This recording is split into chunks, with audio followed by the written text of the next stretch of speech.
Sådan forbinder du NordCharger Smartboxen til dit Wi-Fi. Som angivet i manualen skal du starte med at søge efter Wi-Fi-netværk. Og her oprette forbindelse til de netværk, der fremgår over et tilgængeligt netværk og starter med NCB. Her benytter du adgangskoden, som angives i manualen.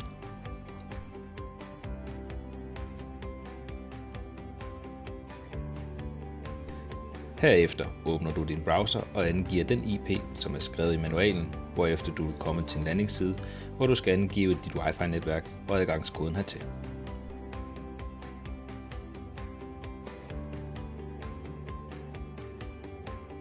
Når du klikker i feltet Wi-Fi SSID, vil der komme en drop-down-menu, hvor du kan se dit tilgængelige netværk. Her vælger du dit netværksnavn, som findes på listen over tilgængelige netværk, og skriver din adgangskode hertil i feltet Wi-Fi Password. Herefter vil du se en landingsside med Wi-Fi-konfigurationen er gemt. Din NordCharger Smartbox er nu forbundet til dit Wi-Fi-netværk.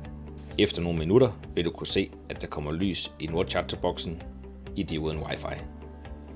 Hvis din Smartbox er korrekt monteret og opsat, vil du kunne se, at der er lys i alle 4 dioder på din Smartbox.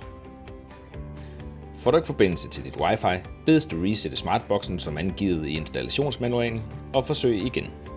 Sørg for, at den angivet Wi-Fi-kode er korrekt, og der er et stabilt netværk til din router og ud til Smartboxen.